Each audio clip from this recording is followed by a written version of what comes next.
Well, again, welcome everyone. I can't think of a better way to spend a noontime, lunchtime out of the heat than to travel around the world right here all together on our screens.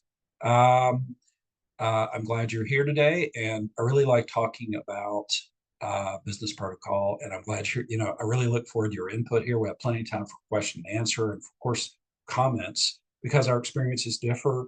And as much as we like to be up to date and think we are aware, we may be unaware of certain ways things work. I think about this. When I was an undergraduate, I lived in Belgium and some in France and in the UK. And I remember somebody coming up to me and saying, "Oh, you're from the southern US." I went, "Yes." And they said, "Then you say fire plug." And I'm like, "I don't know what that is." I said, "Oh, you mean the thing on the street? That's a fire hydrant." And they said, "Well, according to the linguistic atlas, you should say fire plug." And I'm like, I've never heard that. So sometimes even the best science can get it a little bit wrong. So let's take a look here, if you would. I can tell you a little bit about my own background. Um, so, um, my first doctoral program was in linguistics, and I was particularly interested in a study of Southern speech, identified a phoneme in Southern speech, Southern American English, and implemented it into a speech synthesis program that could be used like at airports, like at Atlanta, busiest airport in the world, and could speak with a Southern accent. And I went on there to a second doctoral program in communication studies, and that is particularly in critical and cultural studies, where there's a lot of involvement across time and space of how different cultures work. It's part of communication because, in fact, what we're talking about today, it extends a little beyond psychology and sociology, et cetera, and anthropology, because we are influenced by the language around us in everyday life. We're not entirely blank slates, but we act in ways that we didn't realize we were acting simply because of the culture we're in. Um, Hold on just a second here. There we go. Here's our date. And so, if you don't mind, I would like to start us with why we are looking into protocol. Why does it matter? Can't you just send them information and then show up and talk to them? So, first, I want to show you, we're going to look at the 18th century real briefly and then the 21st century of some brief clips. And I'll sort of talk our way through this too. Now, if you remember back in the time of the founding of the U.S. in the 1770s, Benjamin Franklin sort of became the sort of de facto ambassador to France for the new nation, more or less, the colonies, the new American nation. John Adams went to meet him and had a whole different idea about how Americans should interact with French, and particularly we'll see with Versailles and with Louis, the ill-fated Louis the 16th. So I want you to notice this interaction here, if you would. Now we'll talk through it a little bit too. Is it your Oops. purpose to destroy everything we've accomplished? To engineer the recall of the fleet under Admiral d'Estaing? Or is this some new kind of diplomatic initiative? The direct insult followed by the petulant whine. What are you thinking of? A good diplomat, Mr. Adams, observes much, acts little, and speaks softly. The Comte de Vergennes means to keep his hand beneath our chin, to prevent us from drowning, but not to keep our heads above the water. Have you learned nothing, Mr. Adams? If you continue to exasperate and antagonize these people.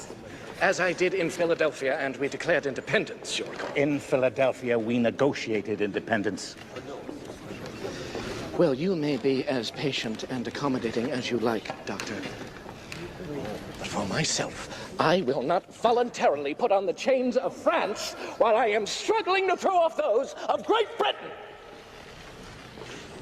So you can see here already there's a clash, but a public clash amongst the nobles and royalty. Okay, so let's take a look a little bit about this. John Adams, second president, father of John Quincy Adams, a very good lawyer, but a very different approach than Ben Franklin had. In fact, they had plates made in France with Ben Franklin's image on it. They called him Dr. Franklin. He didn't have a doctor. a doctorate. He wasn't a doctor, but he was also a scientist, among other things. Now, here are some of the things John Adams said. I will not put on the chains of France. Um, the problem is here, John Adams is not likely to learn from his French host, and they're not going to learn much from him. Uh, he just wants them to bend toward them, like he said. They want us to keep us alive, but they're not necessarily going to help us thrive as a full nation. But if you compare that here to Benjamin Franklin, he says the good diplomat observes much, acts little, and speaks softly. So what you have here is a whole different approach. We tend to recognize Franklin far more than we do Adams. What I want you to notice what Adams did here. He dressed in the style that the French and other European nations thought Americans look like, wearing this sort of rough, well, not a fur coat in modern sense, but made of easily accessible animal furs and an animal fur hat. In fact, he had some order as he lived in France for months back from the U.S. And there wasn't Amazon. He had to wait for a ship to take the message and to bring some back, because even if it's sort of a stereotype, and Adams later did ask him, I dress that way. He goes, this is how they expect us to look. So once I've done that, I can talk to them, and in fact, quite literally, because Ben Franklin was a pretty good speaker of French. And once he did that, he got in the door. That's the point of protocol. It is not to be perfect in some way or to pretend to be a native of another culture, but simply to respect the culture so you can get down to business. So it opens the door for anything. It's like communication itself. It's mostly a soft skill, not a hard skill. If you're an accountant, you learn accounting. If you're a biologist, you learn biology. But communication applies to any field. So the things we even take for granted as being physical, actually, when we talk about protocol or not, as you'll notice here, you don't really go to a dinner or lunch with a colleague or a partner. You dine because it's meant to be social. And you don't really drink, assuming there is, and we'll see in other presentations, cultures that may have less alcohol. They don't simply drink, but they toast. It's a different thing. It's to be social, and knowing those social conventions, it gives you a chance for them to see you. Yes, you're an American, but you are adapting to our ways so that we can get down to what we want to talk about. Now, I want to put this, if you would, in a modern context. This is a clip from Modern Family. By the way, the previous, if you notice, that's Paul Giamatti in this John Adams series on a few years ago. More recent, 21st century, Modern Family.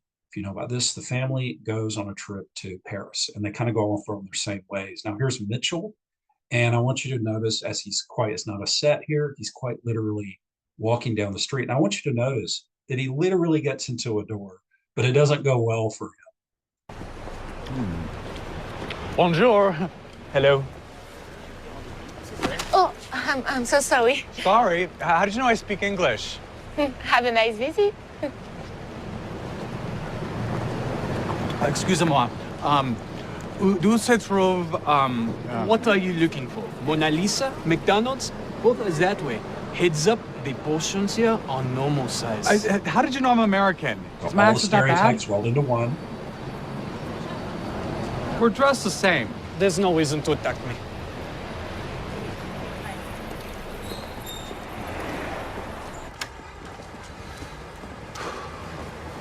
Bonjour. Bonjour. Now he looks the part. Bonjour. He looks French. Uh-huh. Oh. Pardon. Uh-huh. Here is our door. Bonjour. Our literal door. Oh, une table pour un, monsieur? Très bien. Vous me suivez? Ah. No. No. Êtes-vous prêt à commander, monsieur? Oh. C'est un choix très judicieux. Merci. It was easy to fit in. All I had to do was look good and have a lot of attitude. Paris was just like one big gay bar. Et voilà. Votre pigeon, monsieur. Pigeon? Notre spécialité. Bon appétit. Ah.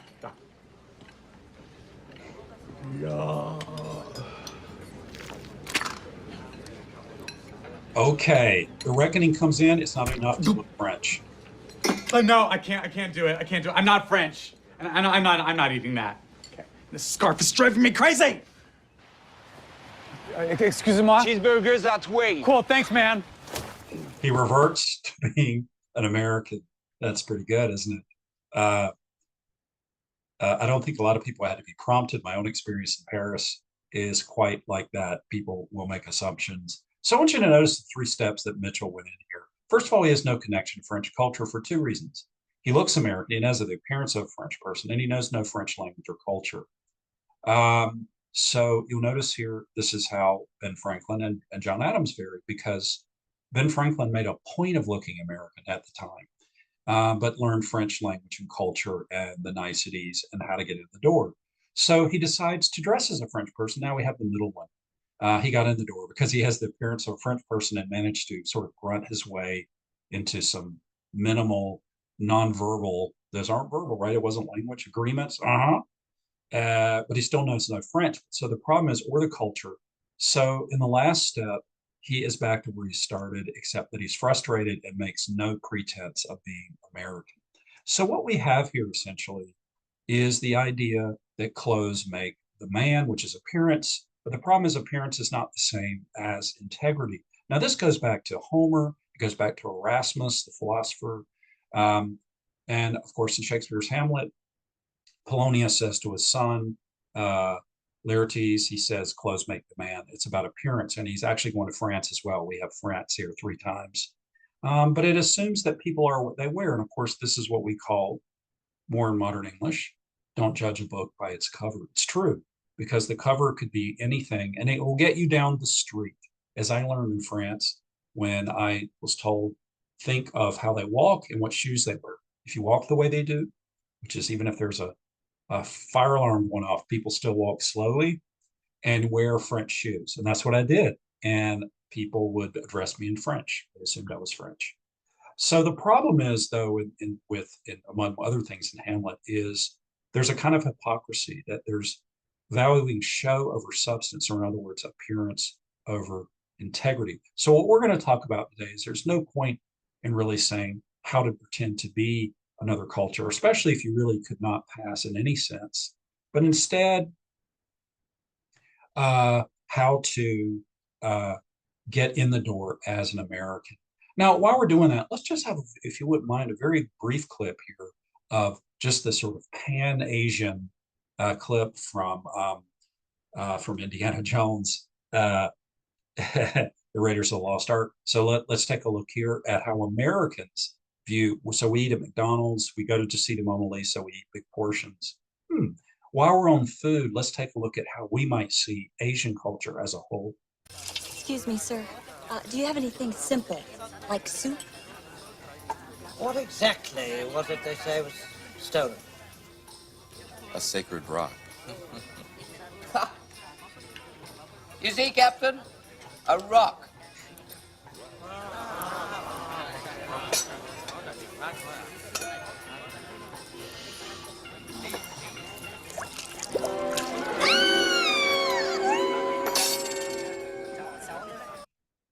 So, of course, this is the stereotype of there's this strange foreign food. We're kind of in this dark place. It's a mix of everything Asian and what used to be called Oriental, all mixed together to be afraid.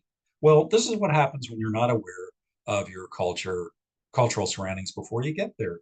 Now, Indiana Jones is making no bones about it. He is an American. But the difference is his friend there opening, checking the soup, makes no attempt to know any of the culture. She might as well have ordered a pigeon, right? Okay. So let's take a look today at how this plays into our 2 First Nations we're going to look at for Asia. This is Asia 1, and we have also Asia 2, 3, and 4. We're going to look at some fun facts, and then our rhymes here, greeting, because we begin by dressing, meeting other people, and that's our first impressions. And that's true anywhere. There's first impressions, second impressions are less important because the impression has been made. And then the actual meeting itself, it will lead in some form to probably a lunch or dinner in dining. And then finally, the refining, where we'll look at how some things Americans may take for granted that differ in other cultures in terms of how women are in business. Okay, so first of all, Japan, there's a beautiful outdoor scene here. I can tell you, now I've only been to Japan once myself, but I did get a little tour from a Dallas native who married a Japanese woman. And so I got down to some of the little small alleyways, as we know, those sort of things, and not simply tourist sites. So I quite like this myself. One of the fun facts, is they have the highest number of vending machines in the world. You can get all kinds of things. You can get things that are refrigerated. You take them home and cook it yourself, like ramen. And as you can see here, you can even get some kind of scorpion sort of thing, all kinds of games. And they're everywhere. They're down dark alleys, they're on main streets, they're everywhere. Use a credit card, you're good to go. I thought the funniest thing I found was dog wigs. I guess you're going home one day and you decide, I really got to get a new wig for my dog. Now, I didn't really believe this until recently. I was in Taiwan, something similar, and there was an entire store for outfits for cats. And about an eighth of the store, maybe a quarter, was sunglasses and wigs. That's just something you're not going to find here. You probably have trouble finding it on Amazon, but that's simply a marker of the culture. Okay, another is they have one of the world's lowest crime rates. Usually it's things like stealing bicycles or umbrellas left outside stores, but it is homicide rates are the lowest in the world. So as you can see here, this young woman might be on the subway in Tokyo, leave her purse there and she's okay. This would make an American nervous just seeing this. You want to wake her up, say, excuse me, but you might want to put your arm through your handbag there. And another is kind of interesting is that cleaning is part of the education in schools. So students are made to do the work that often staff does. Now, they may not do it as well as staff, but they have to clean the school. Okay, so let's talk about our actual sister city here. There's a few little notions here. One thing interesting about most of our sister cities is they're not the most known cities in that country. With maybe a couple of exceptions, they tend to be places that tourists would not have on their map as their first choice. But you can see we have a lot of at Oita, lots of things you can do there. Okay, so let's talk about attire. We start with attire because that's what you're going to wear. We saw that with John Adams. He's trying to dress like French nobility, and that's as far as he got. He literally got in the door, but then he got his pigeon as well. Didn't work very well. Attire, business attire in Japan tends to be very similar to the US. There's sort of this westernized idea of sort of dark suits. You might unbutton your jacket during a meeting. Women can wear pants or a skirt, but never above the knee, and white, pale blue, pale pink sorts of blouses. This sort of look is the international look. I would probably say one thing you would not do in the US, however, there's charcoal or navy suit, but not black. Pure black suit is, for us, it's a little disconcerting because that's what a mortician wears or an undertaker when it's exactly black. But as you can see here, it's a little off of that, right? It's a little off black. But the point is it stays neutral. The point is to be able to walk down the street, you look like other people. And when you're in the door, the elements that make you look American are probably not going to be your clothing style. Now, a lot of people still wear masks, but as I find from my own students, they believe wearing masks, as we know during the pandemic. I've asked them this long before the pandemic. Pictures of people in the subway in Tokyo, why are they wearing masks? And they go, so they won't get sick. And it's not. It's so that they don't get other people sick. We're an individualist culture. They tend to be a collectivist culture. So it's to protect other people, but you'll still see these masks. In fact, if you go to Hawaii, you'll see masks for sale everywhere because there are a lot of Japanese tourists. Okay, so you've got your clothes, you can be seen. That's the first impression. The second part of the first impression is how you greet someone. So we sort of have an issue worldwide of how do we start? You could say who puts their hand out first, how firm is the grip, but often it's also a conflict between do you bow or do you shake hands? Well, you can shake hands, but softly and briefly. We tend to judge people by a good firm grip. It's a little softer in Japan. You don't use both hands. You don't cup or squeeze a hand, and you don't really make a lot of eye contact. Now the issue then becomes bowing. Oh, what do I do? Should I bow? Should I shake hands? Do both at the same time? But you'll find that bowing tends to win out over handshakes. And if you've been to Japan, you'll notice that people bow everywhere. Store clerks will bow toward customers. Even if the customer's left, the airport ground crew will bow toward a plane before it takes off. Now, I was on a high-speed bullet train between Tokyo and Kyoto, and I noticed that pretty much everyone had kind of gone into a drowse and was sleeping, and I was just kind of watching the car, and the ticket fellow came by, and as he left that car to go into the next one, he turned around and he bowed, even though he didn't think anybody could see him. That's just part of the custom. However, the Japanese like to be polite. If you extend your hand, they know what that means, and they'll extend their hand too. Um, now, you want to make sure you don't do both. You see here Obama meeting the emperor. If you're of high enough position, you could be forgiven for doing so because you're trying to make this truly international. It involves two nations. I always say that the rule of thumb is, even if you're first in line, unfortunately, you can't watch what somebody else does, but see what your Japanese counterpart offers first because it is their culture. If they do bow, you can bow in response. If they offer a hand, even just a 2-second pause can make a big difference because then you're not making assumptions. And the problem with that assumption is if you put your hand out, you're going to forget the things that differ about Japanese handshakes, that they're not as firm. So you have to kind of be aware. Now, this just makes people nervous, the idea of any kind of etiquette. Why do I have to know this? That's simply saying that you respect the culture. And if you respect the culture, you respect the person that you're talking to.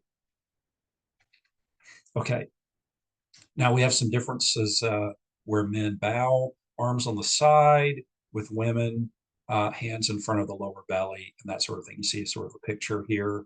So this also differs from the American way of handshakes, because if you go back far enough, maybe 30 years, two men can meet and either extends his hand, but if it's a man and a woman, the woman has to extend her hand first. But that's no longer true. We've become far more generic, non-gendered in terms of our greeting, but that's generally not true in Japan. Okay, so of course, levels of bowing, it's almost obvious. A very brief bow, somebody of the same status, you simply go down about 15 degrees, just a little bit of a bob there. 30 degrees, so about a third of the way through that 90-degree angle is for business meeting, and that's greeting clients, entering meetings, and interacting with superiors. The very formal one is 45 degrees. That's halfway down of being parallel to the floor. Is for greeting VIPs, saying you're sorry, and asking for big favors. Maybe the equivalent for Americans is when you're very thankful or trying to get somewhere is when you do shake a hand and you put another hand over their hand. Oh, thank you. So we've emphasized it with a handshake, but in Japan it is with the bow. Now, while we're talking about this, let's note that just 5 years ago, as the pandemic started, bowing started to become almost a worldwide phenomenon. We're going to see that with South Korea as well. Some people like the idea because, first of all, you can bow at various people, even across the table, very quickly, and you don't have to have physical contact. In some ways, bowing wins that way. That's why there's this tug back and forth between bowing and handshakes. But the point is to recognize one of you is American, one of you is Japanese, but if you're on Japanese soil, you go by Japanese custom. And it shows respect to, again, the culture and the person that you bothered to look it up before you went. Now, again, if you forget, you're tired, maybe you got jet lag, just don't be the first in line and watch what somebody else does and follow suit. Okay, so let's talk about after you've met, how do you do business cards? Now, this seems to change over time because we know that things have got more digital. We'll see that in a second. But there's a pullback as well. People like the physical representation. Very nice sort of linen paper of some kind of good, a well-made, well-designed business. We'll look at the design in a second. A well-designed business card. As you see here, what you do is that you hold it with both hands and you have it facing the other person.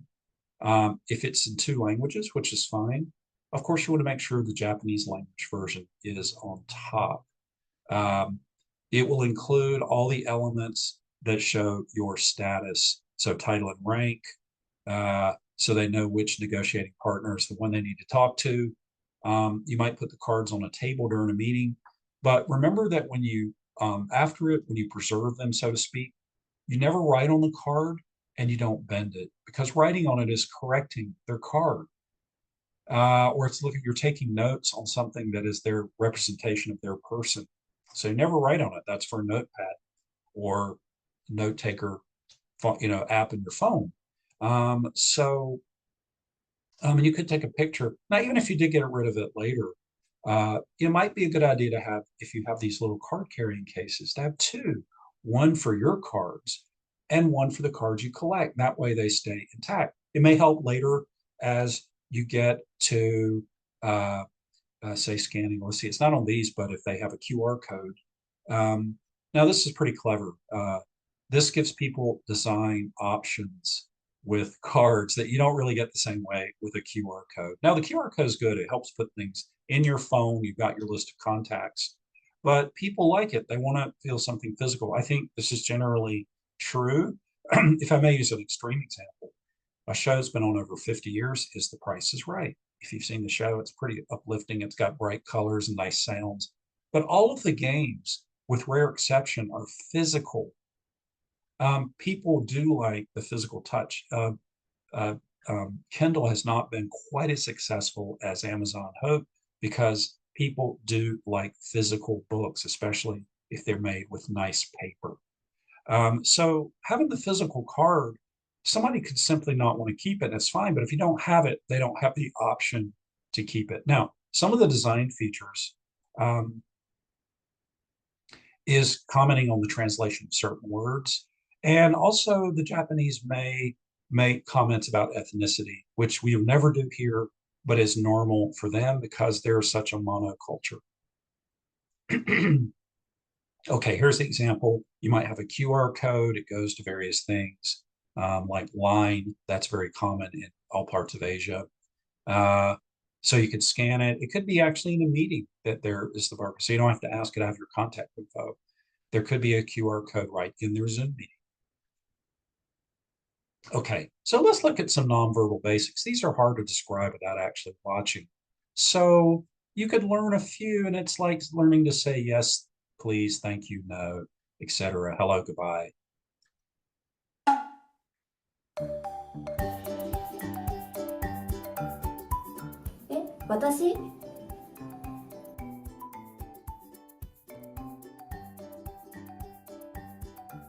So she's showing us one we would never do here. We don't point at our face. Particularly confusing because that sound looks like go away in English, in American English.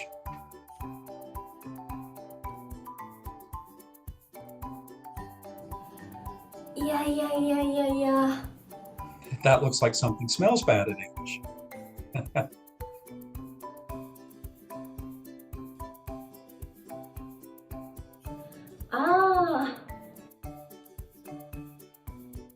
That looks like an emphatic point in the US. 1, 2, 3, 4, 5, 6, 7, 8, 9, 10.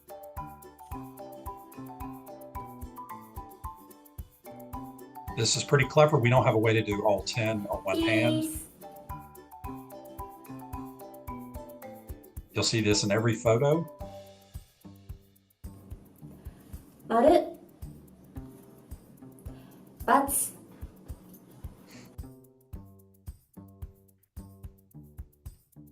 So we have X's and O's. The X is not a kiss, it's bad.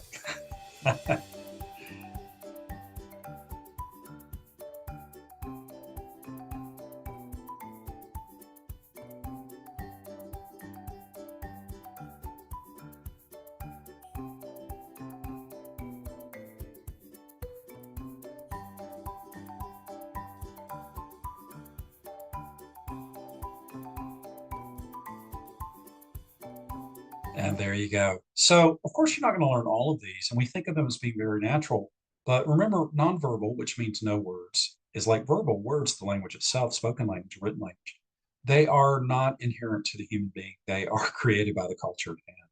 In fact, we cover in class that even emojis, until Unicode makes a unified one across all countries, sometimes Japanese emojis don't match American and Western emojis, and they have to find a common ground.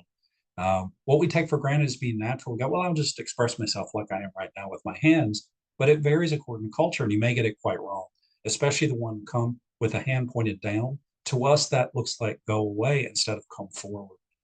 In fact, not only is it different, but it's the opposite. Okay, how about gifts? Now, of course, you would do this in advance of even probably even going to the country. But it's always nice to bring gifts. It could be from well-known stores like Costco, but it could be from our own local, like Lamb's Candies. But you probably want to avoid animal products, things that will not get through customs, things that are packaged that'll go right through, even in your carry-on. You could set it up in advance. You could get gifts for your Japanese colleagues to take back to Japan. This way, you're not rushing around, or they're not rushing around an airport.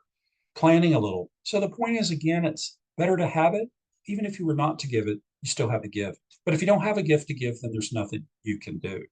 I mean, I cannot imagine as an American and a Southern not staying at someone's house or visiting someone now bringing a gift.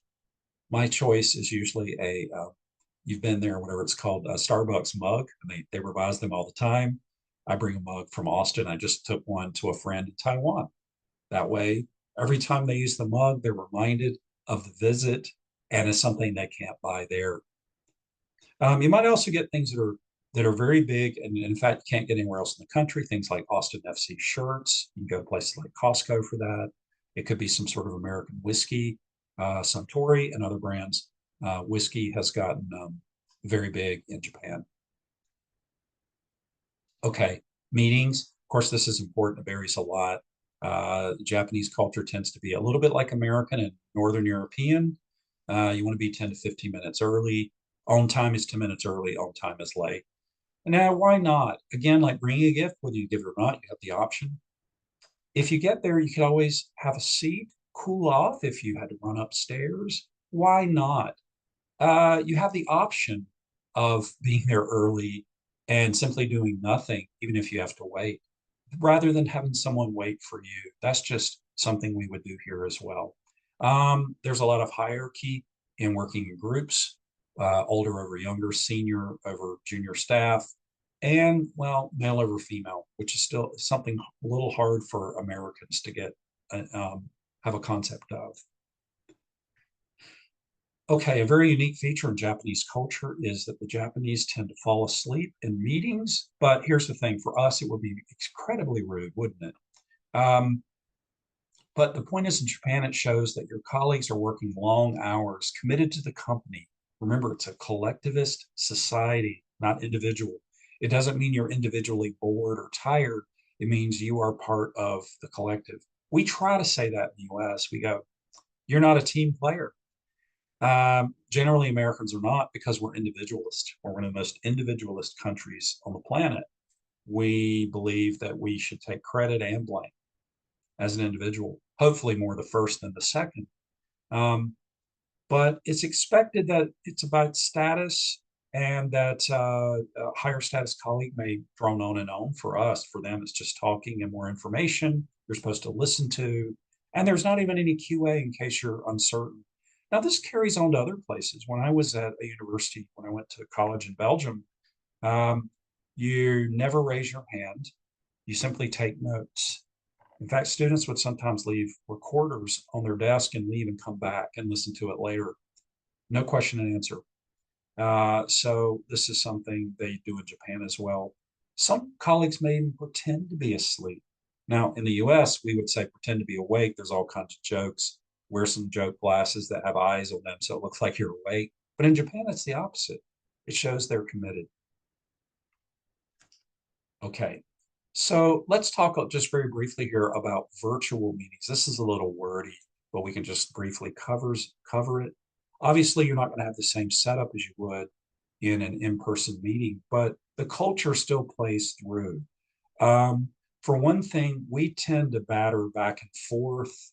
That's why we say, "Oh, you're muted. Your mute's on." But it tends to be only in one direction entirely, and then in another direction. It's very rude to interrupt, even in an online meeting, a virtual meeting. So you have to look for in those little images on your screen, the subtle verbal cues, or wait for eye contact. There might be longer pauses, which Americans do not like. We feel like it means nobody has anything to say. And I'll tell you, the meetings I go to, there is no break between talking. There is no silent periods, right? So you may even need explicit verbal permission. It has to do with who's in charge, who is senior. Okay, so let's just a few things. Now you're going to dine, and this makes people nervous because we know that we often equate, in fact, cultures with their cuisine. So we go, what am I supposed to do in Japan? I mean, I've had Japanese food. I guess I've had ramen. I've had sushi, but I don't know how it's going to be there. Now that's part of the problem. If it's a cuisine you simply never had, it's all new to you except that it's food. But the problem is we have American Japanese cuisine. In fact, I thought of it the other day. I was at H Mart. They have a nice food court there, and they have a sushi spot, but they serve poke. And I asked about it because I really like that. I said, "Why do you serve poke?" And they said it's Japanese. I was like, "Well, it's actually Hawaiian." But the Japanese and Hawaiian took it, made it something new, and now it's gone back to Japanese places in the U.S. You know, there is no purity. There's always this cross pollination. But when you're in Japan, you really want to make sure that you are following this because how you perform, you might say, at the dinner table may say a lot about your character for them. We do the same thing. You take a date somewhere and you see how they act in a restaurant. Are they slurping? You know, are they using their napkin properly? So it's vital for business relationships. If you don't want your glass constantly filled, leave it partially filled. Anytime you leave an empty plate or glass, it says, "I'm thirsty and hungry and I need something now," and it looks like they weren't good hosts. You always wait for the host for toasted courses. We kind of do that too, just because your food came first. It's better for it to get cold than you to eat for others. Um, keep in mind, we're talking about dining here, not eating per se. Here's the thing. Here's a trick. Just put a protein bar or kind bar in your messenger bag or your purse, etc., and have it a half hour to an hour before you go to dinner or lunch, because you're not really supposed to go there hungry. If you do, your brainstem sort of takes over and says, "Eat while you can because you're hungry." You're not supposed to be hungry enough to eat, otherwise you're rejecting the food. But a little bit, just a little bit, like a kind bar. Pop a kind bar. I always have a kind bar with me in my messenger bag. Okay.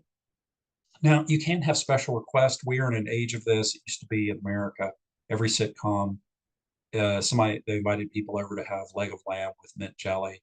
A lot of people would not eat lamb now, maybe don't eat meat at all. So this is true worldwide. It's okay to request have a dietary restriction in advance. And they'll probably say why. I can't have gluten because I have celiacs, because they'll be curious. You're not insulting their cuisine or their cooking. And but some things can be replaced, but some can't. Is there meat in the sauce, for example, versus meat as one of the items that goes with rice? Okay, now drinking. By the way, remember, drinking is not to be inebriated. Certainly not. Certainly not. Your best bet is to be the least inebriated person in the room, whatever it takes. Be careful. Now, if we're recovering somewhere like Russia, where there is toasting before dinner, during dinner, and after dinner, it's a little bit different. But notice here, you never pour a drink for yourself. You pour for your companion. It's just polite. I think we would do that too. It's nice that you pour for each other. It's quite nice. So what you can do here is you'll notice this fellow is holding his arm. There's no sleeve there. He's got short sleeves. And you pour with your right hand, but you receive the drink with two hands, as the person in front of him is doing. Now, Japanese counterparts may drink more than us. It's okay. You can't restrict theirs, but you can restrict what goes into your body. And you're not going to be at your best if you are buzzed or if you're, of course, drunk. So one thing is simply don't drink it down again. It won't be refilled if it's still partially filled. Remember, be the most sober one in the room. Now, I said to eat in advance, but do not drink in advance. However, the quick trick is to have water before you go. And, some say something a little bit oily could be good to ward off any quick inebriation. Okay, chopsticks, be careful. Americans certainly use them. You don't play with them. You don't pass food with them. And you notice here, you never stick them straight up in the rice. This is ceremonial and it's represents death. So do not do that. Shoes. This is very interesting. A lot of Americans do that. I do this in my own home just to keep the floors clean. There's somewhere where you will put your shoes. Sometimes you're given a pair of slippers. It keeps the floor neat. And I would say, we were discussing this last week, what direction the shoes go in. Well, you know what? Notice there are 4 pairs here. Put them in the same direction the rest are in. It would be very strange to have them point the other way because it could be representationally different. Pointing into the house, thank you for being here, or pointing them out would be nice if you leave. But you don't have to worry because yours will not be the first pair of shoes. Of course, make sure to wear some socks without holes and make sure you're wearing socks because it would be rude to be barefoot. Okay. Of course, you want to go for both kinds of cuisines. When you're in Japan, you want Japanese, but also the Japanese version of American cuisine. You'll notice here the wreath around Colonel Sanders, because if you've been to Japan, you know that Christmas means KFC. Just like here, you might go to an American-style Japanese restaurant. This looks like it might be, let me see. Well, yes, I think this is in Austin. And then something like P. Terry's. What is a local brand of, they know burgers, but they probably don't know local burgers. Okay, women, they sort of blend in with men in terms of the subtle colors they wear, dark colors. You're accepted first as a foreigner and then as a female, which will be in your favor because you can get to business. Be careful. Don't invite a businessman to, no, you can let him choose to lunch or dinner. If you want to make it as most comfortable as possible, a general rule of thumb is to go for a lunchtime visit because dinner time implies there's no end to it, but lunch always has a begin and end time. It's in the daytime. All right, now, ladies and gentlemen, let's take just a little more look here. We're going to move into South Korea. If you're asked to get coffee, you can say I'm an engineer. So these things shift every day. The acceptance of women in business culture. However, it may be expected that you quit to be a mother versus, say, the Scandinavian, Western European way of getting, 3, 6, 9 months maternity leave. Okay, so let's move up to South Korea. Now, even our terminology, our protocol today was called Korea. Now, this is a thing. The trend is toward the word Korea, even with North Korea. Even the abbreviation, I believe, is KR. It's not SK or anything for South Korea. Kind of like Czech Republic recently it became Czechia. Turkey, still Turkey, but spelled in a more Turkish way with TURKIYE and an umlaut. But I'll just give the official name here, but really we'll just use the word Korean. Okay, some quick fun facts. Jaywalking is uncommon. People will remain on their side of the crosswalk until the light turns green. I don't think that's something we're used to. Even with, you see behind these 2 gentlemen here with sort of a protected crosswalk, you'll see people walking in Austin 20 feet from there. They'll just walk out in the street even though they have a crosswalk because it's faster. So that is different for us. By the way, if you're not sure, you just watch what other people do. I would rather cross a busy intersection with 25 other people and be safer because if a car goes through it'd have to go through all 25. I'm not crossing by myself the busy intersection. Now, this is very common. At least 20% of Korean males use makeup. The sales are almost $1 billion. This is very common. I think it's kind of spread a little bit too. I noticed this in just a couple months ago in Taiwan as well. Um, it tends to be more subtle. There's an appreciation of beauty, whether male or female. And finally, K-pop is the country's third largest import. You've probably heard of BTS. Here is the most popular act at the moment is Blackpink. They're female, and they had nearly 100 million subscribers. Okay, here is our sister city, also not Seoul, not the one usually people ordinarily think of, which is Gwanmyeong. And here's a little bit about it. It's south of Seoul. It has manufacturing transportation. I thought what was particularly interesting about it, it has one of the largest IKEA stores in the world. Depending on what you like, I kind of enjoy this. And in 3 months, I'm going to be in Alaska, and I'm going to be in Juneau, which has the world's smallest Costco, for example. I just find that fascinating. But it has one of the largest, and it's worldwide. Okay, so look, business attire. You notice this is not unlike American, not unlike Japanese. This tends to be the trend. This sort of international style that's not just Western. The darker suit and not flashy colors for shirts, white or light blue, etc., button to the collar. Now, I do think, though, as with Japan, we're going to see this. We have to really monitor this because during the pandemic, ties started to sort of disappear. Open collar shirt, as I have right now, and maybe a pocket square. So that way you have a hint of your silk, a hint of your color, dark suit, white or dark shirt, etc., plain shirt. And this may be the trend. For one thing, usually through decades, shirts get, lapels of jackets and then the ties that kind of match it get narrow and then wide and narrow and wide. And that sort of has not happened in maybe 15 years. A man can wear a suit today that he bought 15 years ago because the collars the lapels haven't changed as much. So I'd be on the watch for this. But again, like a gift or anything else, it's better to have it than not, because if you have a tie, you can take it off if your colleagues don't wear ties. But if they're wearing ties and you don't have one, you don't have any options. Note here, accessories. I have to kind of look this up because with women's clothing, sometimes shoes is considered an accessory, but we're considering an accessory as things you don't necessarily have to have, like a wristwatch. You could have a classic one. Now, some would argue, I know we have smartwatches. Some would argue those can be rude because it means you're checking your notifications, like having your phone out.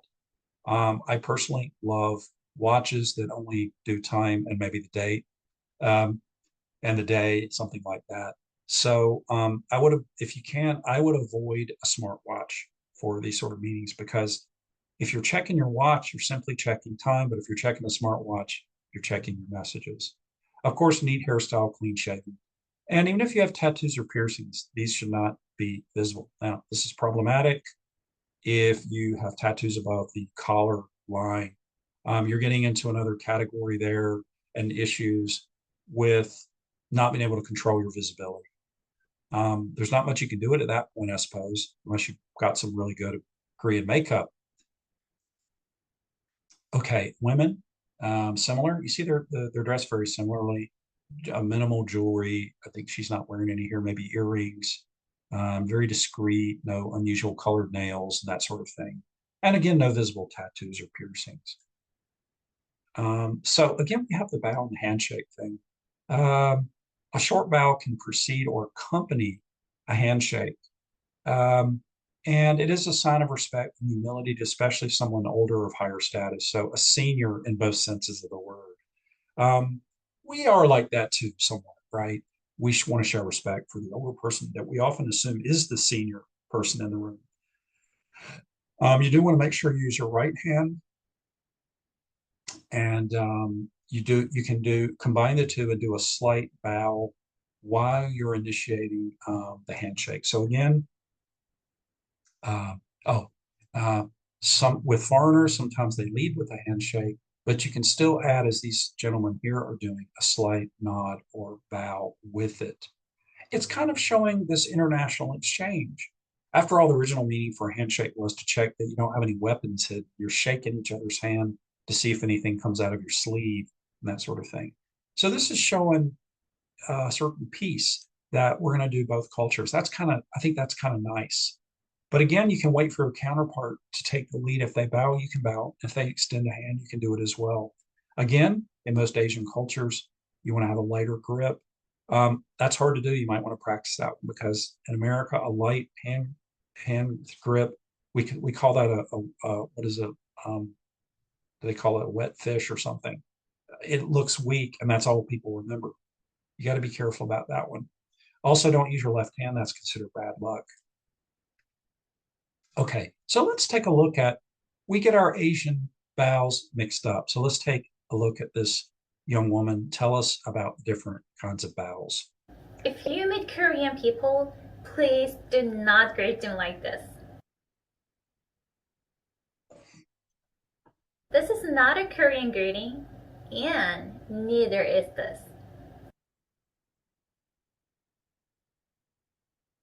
So, what are the correct greetings in Korea? While many people know common Korean phrases like 안녕하세요, there are still a lot of misunderstanding about the gestures of greeting. This is traditional Asian greeting, but in Korea, this gesture is almost never used except one situation. It's only used when you're at the temple greeting a monk. Another mistake people make is bowing with their hands on their knees. This is not a Korean bow either. It's actually from Japan. This style of bowing was thought during the Japanese occupation in Korea, but today it is rarely seen in Korea. Now, let's learn the correct way to greet someone in Korea. First, you should bow slightly by bending your neck and waist. The tip of your body bow depends on the situation, the more respect you want to show. But for everyday situations, a slight nod is usually enough. If you want to be more formal, there's another important detail. Place your hands near your belly button. If you're a man, place your left hand on the top, and if you're a woman, your right hand goes on the top. This formal bow is usually reserved for important situations like greeting boss, showing respect to someone important, or when addressing customers in a business setting. So if you want to greet someone in Korea with extra respect, remember hands near the belly button and a nice polite bow.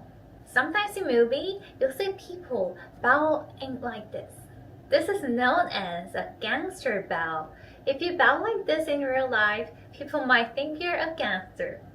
Now, let's talk about the handshake. Handshakes are also common in Korea, especially in business settings or when greeting someone you'll meet in the first time. If you want to show extra respect, use both hands to shake hands like this. And when you are shaking hands with friends, it's common to hold their arm lightly as a sign of closeness and friendliness. Of course, you can also greet people with a simple wave like this, or raise your hand and bring it down, just like you will do in other many countries. But if you're greeting someone who isn't close friend or someone older than you and higher status, remember to be more formal so you don't come across as disrespectful. That is all for today's lesson on how to greet people in Korea. And remember, knowing these small details about greetings can help you connect with Koreans and show respect for the culture. If you have any questions, please let me know at the comment below. And don't forget to subscribe and like for more fun videos. Then I'll see you in the next video. 다음에 또 만나요. 안녕. So that's pretty good. You'll note that she said here to err on the side of formality, to see what someone does. Now, again, the problem is when something is close to what we do, we fall into a habit. If it's entirely new to us, we can follow every element. The problem is we're already used to the handshake, so we're used to holding an arm around, as we saw those two gentlemen doing. But that's somebody who knows somebody better, or friends, and that would be rude and an invasion of that sort of crossing, as we like to say today, crossing a boundary. So watch what other people do, and the other person extend their hand. Better to be formal. No one's going to take it as that you're stiff and too formal, because it's better to err on the side of formality. Wear a tie. Don't drink alcohol more than your peers, etc. Right? Err on the side of formality because it gives you options. Okay, so this isn't the two of them are about the same angle here. So again, casual bow, business bow. We want to go for the middle one. This is just like it is in Japan, about 30 degrees. You'll note though that part of it is that when we shake hands, we show eye contact. In fact, it's considered duplicitous if you don't. But when you're bowing by default, there's no eye contact, which means that you are trusting the other person. Okay, so titles, etc. It's a little different in Korea because you do have a surname and then a given name, but there's also a shared name here. So the brothers and sisters may have a shared name, but a different given name, but then also all the same surname. So you've got 3 levels here instead of 2 plus a title. So that's 4 levels. But of course, err on the side of somebody says his name is Kim Dong-soon. You call him Mr. Kim or Dr. Kim or Ms. Kim, whatever the case may be. And if they want you to call them something else, you allow them to say it, err on the side of formality. No one thinks that's rude, but they may think it's rude if you try to call them by the first name. And Americans also forget that the surname comes first. Okay, business cards, as in Japan, English on one side, Korean on the other. Nice paper, a nice logo, etc. Assuming your company has come up with this. It has all the position information. There's not much on this card, as you can see, but at least it says David Kim is marketing manager. You notice subdued, and it has a QR code. So if somebody wants to scan it, even if they were to dispose of it later, but not in front of you, there is the QR code ready for them so that they don't have to type it into their phone. Okay, we just have a little bit more here. Oh, here's a little GIF for you here. Again, hand it with 2 hands facing the other person, and they take it with both hands, and there may be a little bow in there because that is respectful. And in fact, it's so part of things. I was actually in a restaurant in Dallas, and the cashier at the front, you pay at the front at the cashier, and the cashier handed me my receipt with both hands facing me. So, and I couldn't, it's, Americans are curious. I had to ask where she's from, and she is Korean. So, even a receipt, here you go, saying thank you for being our guest today. Of course, don't write on the card or fold it or anything. You might want to put it in that extra little card case you can carry. It can fit in your purse, it can fit in your messenger bag if you have a pocket in your coat, and it'll keep it nice and safe to a time when you have to read it a little more and to enter the information. So gifts are not expected at first meeting, but after a relationship or the end of the visit. This is very interesting. So some cultures, you absolutely do it at the beginning, and in Korea, or South Korea, it's at the end. It could also be during a festive season or visiting their office. You want to be careful with, and you open it later. In America, of course, we open in front of people, which I always find very embarrassing myself because you have to pretend to like the gift, even if you don't, or you over pretend. Oh, it's great, and but you don't have to worry about it in Korea because you open it later, which saves time as well. But things to avoid, things like green caps, clocks or watches, sharp objects, anything with the number 4. It's the same sound as the word for death. And be careful about, do I have it in here? Certain colors. Green stripes are good, but you avoid red. Okay, just a couple more things here. We can move to question and answer if you would. A couple of notable things about South Korea is in how their culture forms around a couple of words. One of these is chibo, which has these 5 elements. Hierarchy is central, punctuality, indirect, it's relationship driven, and there's deference to seniority. This is very non-American, the way we see things, because we tend to be we're a lower power distance country. That is, we usually call each other by our first names. We don't see people as, even if they're our boss, we'll talk to our boss about our weekend, but this is not true in Korea. Big companies work this way, Samsung, Hyundai, and LG, for example. This is a format. It's equivalent in the US is something now we have sort of like fund me campaigns, these startups, but it's traditional in Korean communities in the US to microfund a business. Somebody wants to start a business and everybody tosses in $10, $50, $100, and collected amount starts someone on their way. And this is related to this cultural phenomenon. And we sort of borrowed that though with startups, right? Where if everybody even puts in $1 online, it adds up fast instead of one big loan from one bank. Okay. Of course, you want to be, I could not think of a flatter graphic than this. You want to make sure you're on time again, you plan in advance, be early.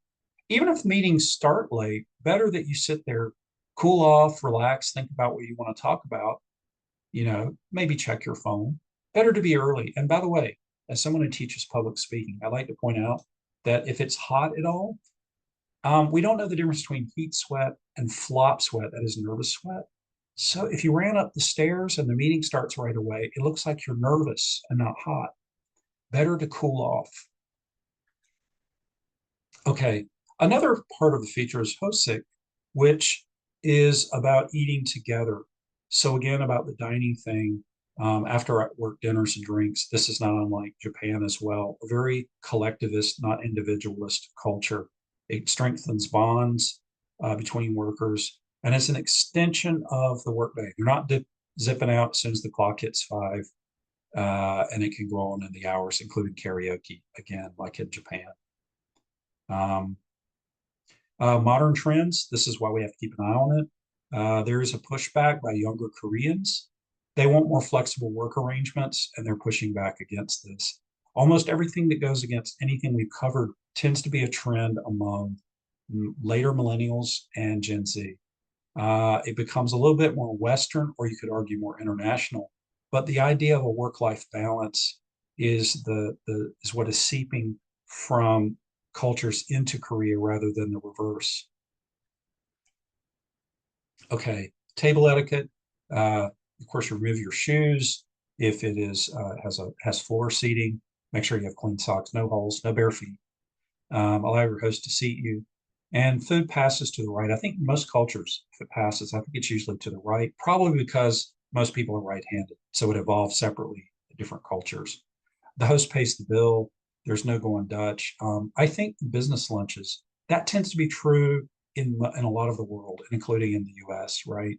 If someone has invited you to this business thing, but of course, you can always offer, but you got to be careful because in some cultures, it's insulting to offer to pay. It's like saying, you can't pay it, and I'm not. It's like if somebody stayed at your house and offered to pay you for staying there, it would be quite an insult because there's the pleasure in being a host. So the host does pay.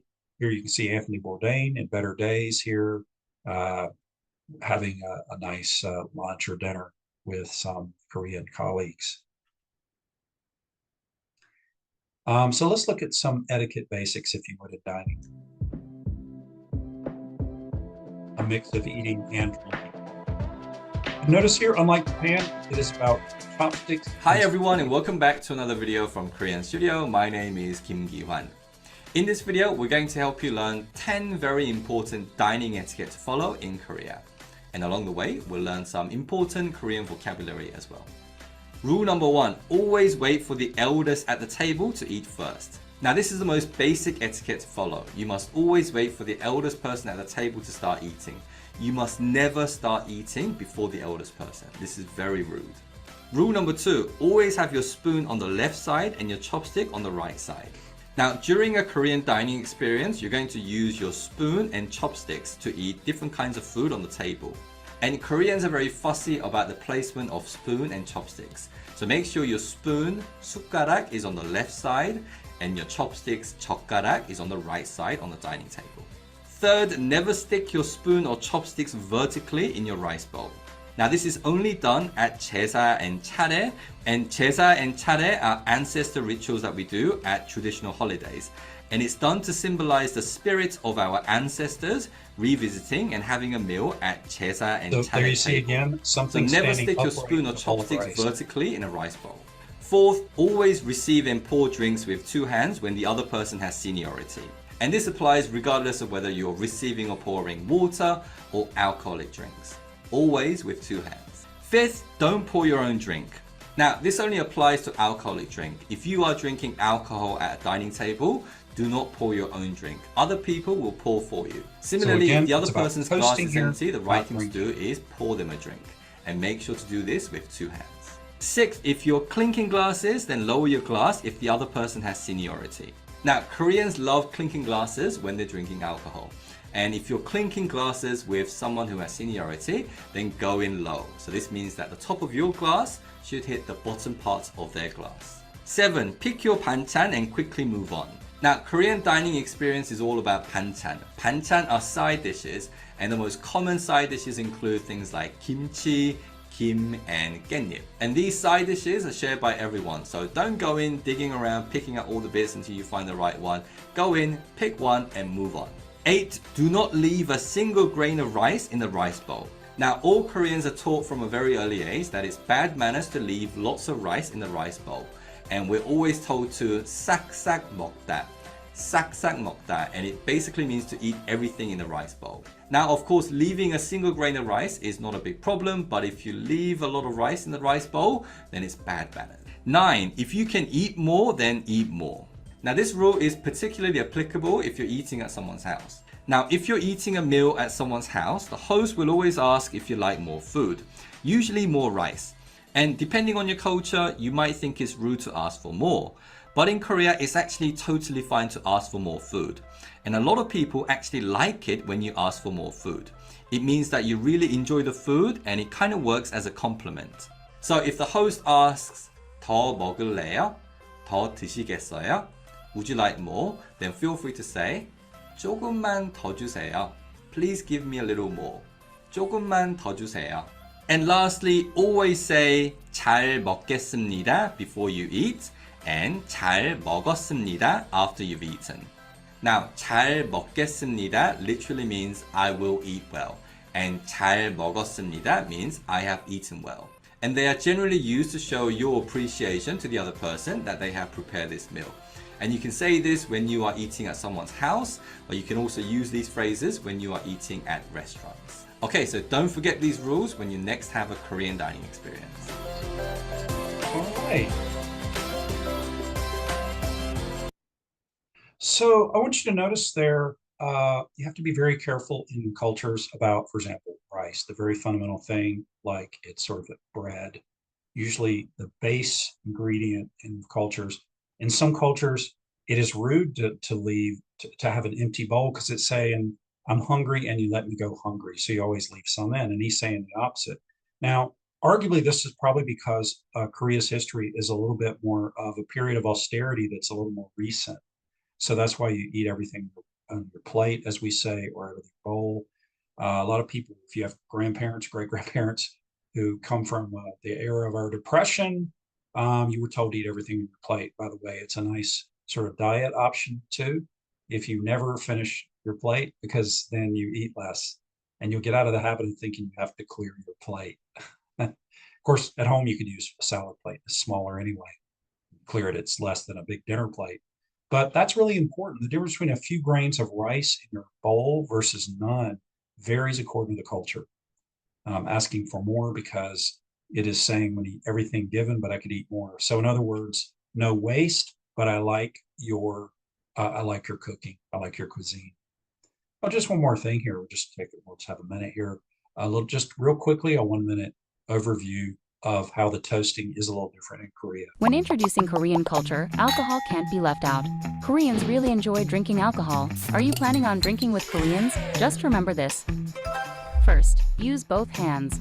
When filling up the glass, use both hands to show respect. Hold the bottle with your right hand and support your right forearm with your left hand. When a superior pours you a drink, hold your glass with both hands and bow your head slightly to show respect.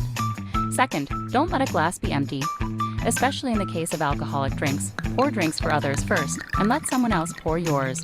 If you see a superior with an empty glass, try to fill it up as soon as possible. Third, respect the superiors. When drinking with someone older or a superior, you have to be extra careful about your manners. Turn your head away from them as a sign of respect. And when you pour a glass to your superiors, pour only up to 8% to 90% of the glass. There we go. All right, just a couple more things here, if you would. Finally, women in our South Korean refining women in business. Let's see. There may be some problems with Western women conducting business in Korea, but these things shift over time. You do shake hands with a South Korean man, but not a woman, which is funny. In the U.S., women can shake with other women, but only with a man if she offered her hand. So the sequence matters, and the gender does matter. You want to act elegant, refined, and feminine, but not too far like you're going out to a club. And this one's a tough one. You wait for a South Korean man to speak first. But remember, that's part of getting in the door.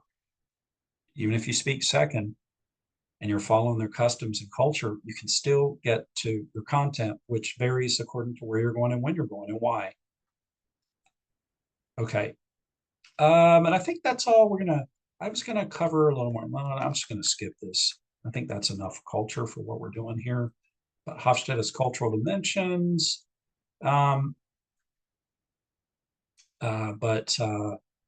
It has been studied. So here we are in our last 15 minutes or so, and I would like to thank you for attending.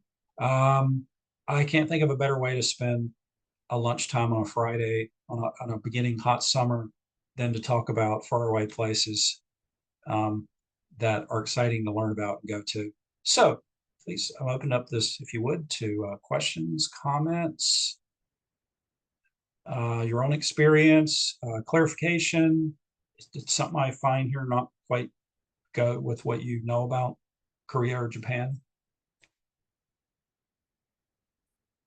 Anybody have a tidbit or an anecdote to share from their first protocol faux pas and a lesson that they learned, which everyone else know about? I'm sure plenty That's of excellent. people have been in those situations when you have to experience a new culture for the first time and you're caught unawares. Anybody? Faux pas. That's brilliant. Yes, I have one. Please, Sabina, yes, go Sabine, on. please.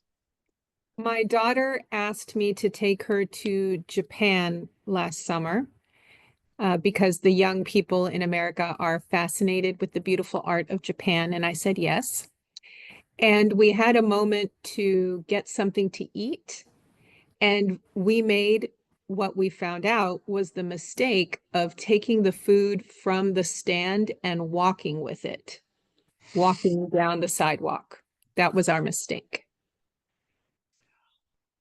Wow. So you were supposed to take the food at the stand and eat right there? Correct. Kevin, does that make sense to you? Yeah, I've heard that. You'll notice in the clip from Modern Family in France as well, they made sure Mitchell was eating something as he's walking down the street. I think that is a marker of Americans. And yeah, I've heard that's very rude because it's showing you're not enjoying the food, and you're also you're making people around you as you watch you eat. It's just you shouldn't be doing two things at once. Yeah, that's I take it that it was hand food of some kind, right? Correct. I think there might be the option too. It could be sort of takeaway, but it's still not eating as you're walking. It would be in a bag or something. This is Janan. I don't have a funny story about a faux pas, but for Sabine's story, my father, who's from Turkey, grew up spent the majority of his life in Germany, though. When he came visit me in the US, we went to New York City, and he had his first ever coffee to go with 55 or something. So it's not very common. It's more and more common now to do to-go food or sip or eat while you're walking. But many countries still don't do it, or older generations maybe don't do it. That is I would agree with that because like in Indian culture, in the Ayurvedic philosophy, you sit at a specific place, you eat your food, you concentrate on your food and drink, and then you whatever dispose of your plate and leave. You do not walk and consume your food or drink at the same time. It's Very something to do with interesting. your digestion. I guess digestion, preventing an accident, not destroying your clothes. But I'm gonna. Is it okay if I share one faux pas on my part? But it's not really related to Japan or Korea. It's on a business trip I had in the Middle East, and I was a 20-something-year-old. I traveled to Kuwait for the first time on my own, and I went to the bar at the hotel because I'd been working on a road show, and after traveling like 14 countries, that was my last stop. And I went onto the bar and I asked for an alcoholic beverage, and the bartender would not serve me. He said, "I will send you a drink to your room, but I will not serve you here. You look like you are from a good family. You shouldn't be drinking at the bar." And I was like, okay. That is decent of him. But at the same time, I thought, I am an independent woman and I can handle myself. But he refused to serve me a drink, but I got an extra drink sent up to my room. So you never know. Would he have served you if you'd have been a man? Yeah, I think so. Oh, yeah. Well, it's interesting too that you can get alcohol. People wonder about that. Well, the way I was dressed in a suit and I didn't look like I was from there. And so maybe that's what he probably gauged. And if you're in a hotel and you're a bartender, you tend to see a lot of people pass by and you can pick up on their nuances. But it was a lesson I learned that day. So after that, whenever I went to Kuwait, I always asked for a drink after my room. I never got it at the bar again. Well, that's pretty convenient too. Convenient, yeah. Well, look at our culture. Look, right now, you see this is a Starbucks mug. Even if you stay in a Starbucks, they still serve you in a paper cup. They expect you to go with it. It is kind of funny that we expect things to be to go. I could tell you about a sort of a faux pas in reverse. After I lived in Europe and came back, I went to dinner and I'd forgotten that in Europe you eat, you take your time. You're there a couple hours. But I remember I'd had with some friends, I had appetizer, an entree, dessert, and a drink, maybe 2 drinks.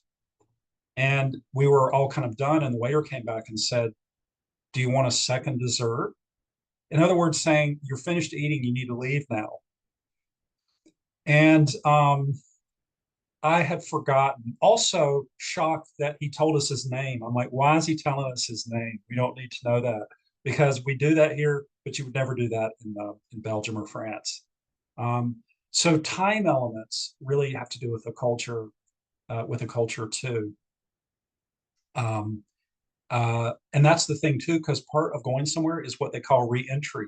When you come back home, you shouldn't do that.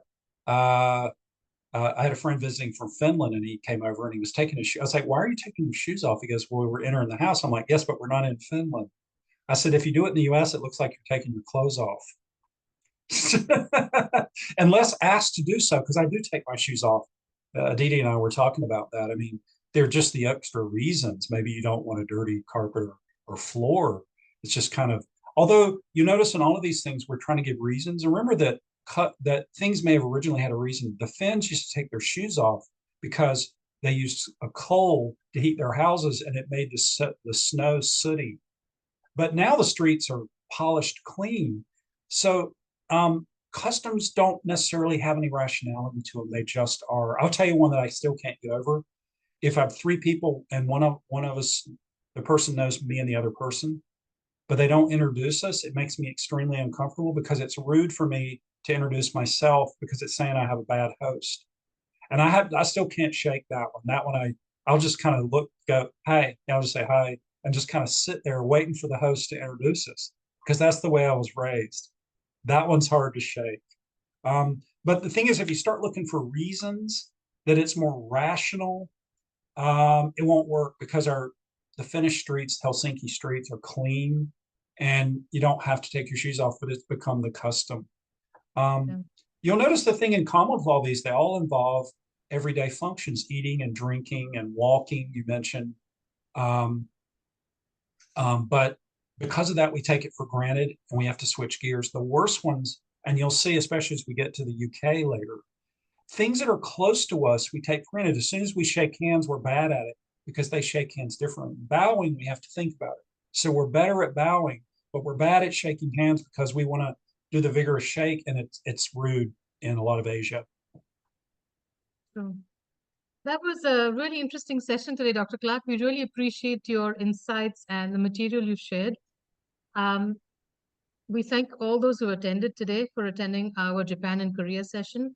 Please look out for our reminders for our upcoming sessions in June and July and through the rest of fall. If you have any feedback, please send us an email to vicechair@austinsistercities.com.